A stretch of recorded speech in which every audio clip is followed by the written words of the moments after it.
आकाश academy class में आपका स्वागत है। यहाँ पर हम लोग हिस्ट्री के कुछ इम्पोर्टेंट फैक्ट को देखेंगे जो एग्ज़ाम के लिए काफ़ी महत्वपूर्ण है।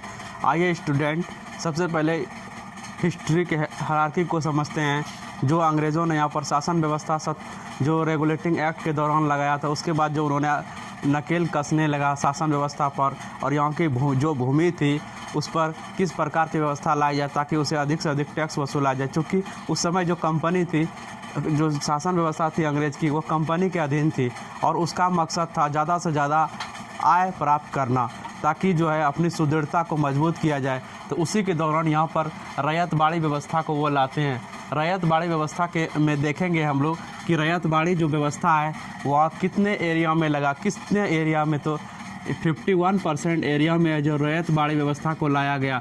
उसके बाद अस्थाई बंदोबस्त पहले से लगा हुआ था, जो 1793 को लगा हुआ था। तो अस्थाई बंदोबस्त तो पहले से चला आ रहा था। चूँकि अंग्रेज़ ने सबसे पहले बंगाल पर आकर बंगाल को हड़पा था, तो 1793 से यहाँ पर अस्थाई बंदोबस्त लागू हो गया था लॉर्ड कॉर्नवालिस के शासनकाल में। तो उसके बाद रैयत बाड़ी जो है हेक्टर मुनरो लाते हैं 51% भाग में, और महलवाड़ी व्यवस्था जो है वो 30% भाग में लगाया जाता है। तो रैयत बाड़ी की चर्चा हम लोग यहाँ पर करेंगे। देखेंगे कि रैयत बाड़ी व्यवस्था से किसानों को किस प्रकार लाभ हुआ या ये भारतीय अर्थव्यवस्था में किस प्रकार का नुकसान हुआ। आइए स्टूडेंट उसे गौर से देखते हैं। क्षेत्र यह जो है 51% भाग पर लगाया गया, 51% भाग पर लगाया गया। और यह व्यक्ति थे हेक्टर मुनरो। हेक्टर मुनरो ने, और कब, तिथि क्या रही, ये इसकी तिथि रही 1820 ईस्वी को। जहाँ 1793 ईस्वी को अस्थाई बंदोबस्त लगाया गया था, वहीं रैयत बाड़ी व्यवस्था जो है 1820 ईस्वी को और महलवाड़ी व्यवस्था 1822 ईस्वी को लगाया गया। उसके बाद इसकी विशेषता क्या थी? रैयत बाड़ी व्यवस्था में किसानों को ज़मीन का मालिकाना हक दे दिया जाता है, यानी रैयत बाड़ी व्यवस्था में किसान ही ज़मीन का मालिक होते हैं। तो किसान अगर ज़मीन का मालिक है तो यह इसकी विशेषता हो गई। लेकिन यह लागू कहाँ हुआ? तो यह मद्रास और मुंबई प्रेसिडेंसी में लागू हुआ। इतना बात तो हम लोग जान गए कि इसकी विशेषता है किसानों को ज़मीन का मालिकाना हक। लेकिन इससे नुकसान क्या हुआ, ये नुकसान को देखते हैं।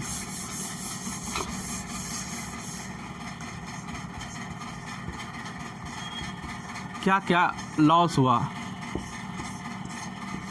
तो सबसे पहला लॉस हुआ असमय पर्याप्त वर्षा।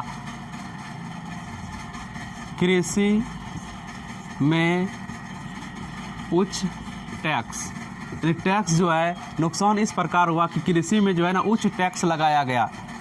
असमय वर्षा, समय पर बारिश नहीं होने के कारण, असमय वर्षा के कारण फसल को नुकसान होता था। फसल को क्या होता था? नुकसान होता था। जबकि फसल को नुकसान होता था, जबकि अंग्रेज़ों ने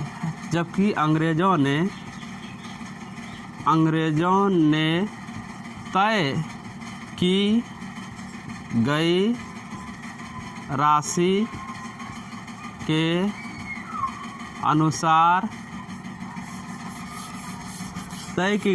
के अनुसार ही टैक्स को वसूला।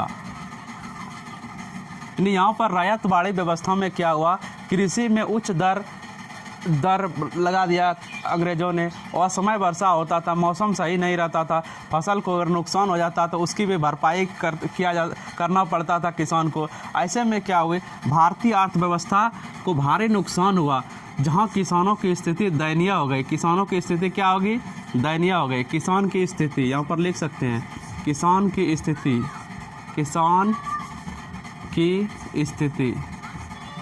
किसान की जो स्थिति है वह दिन प्रतिदिन दयनीय होती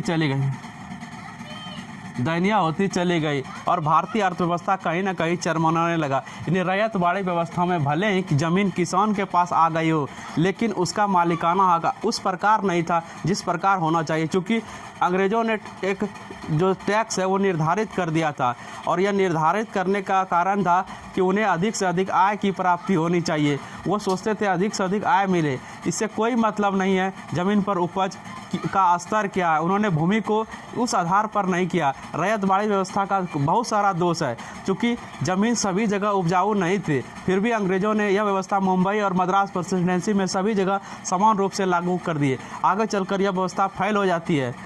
तो स्टूडेंट देखते हैं कि रैयतवाड़ी व्यवस्था में जो इम्पोर्टेंट फैक्ट था उसको जाने। तो स्टूडेंट आकाश एकेडमी क्लास आपको इस तरह की कक्षाएं देता रहेगा। आप लोग जुड़े, चैनल को लाइक सब्सक्राइब करें और ज़्यादा से ज़्यादा लाभ होगा आपको। काफ़ी इम्पोर्टेंट ये कक्षा थी। रैयतवाड़ी व्यवस्था से आए दिन प्रश्न पूछते हैं, मारवाड़ी व्यवस्था से भी प्रश्न पूछते हैं, अस्थाई बंदोबस्त से भी प्रश्न पूछते हैं। और आपको एनसीईआरटी का नोट्स इस चैनल पर मिल जाएगा जो कक्षा 6 का है, वहाँ से आप हिस्ट्री का बेहतरीन नॉलेज ले पाएंगे। साथ ही साथ इस यहाँ पर आकाश एकेडमी में जो मैप बताया गया, जो डिटेल एनालिसिस मैप है, वो लगभग 1 घंटे 13 मिनट का वीडियो है। लॉन्ग वीडियो ज़रूर है, लेकिन आप वर्ल्ड भर में जितने भी प्लेस हैं, जो देश हैं, उसकी जानकारी आप हासिल कर लेंगे। स्टूडेंट कक्षा काफ़ी इम्पोर्टेंट होता है जब मैप के सहारे आप किसी चीज़ का अध्ययन करते हैं। स्टूडेंट आकाश एकेडमी आपका इसी तरह का और भी कक्षाएं लाएगा। Thank you student, all the best, आपका दिन शुभ हो।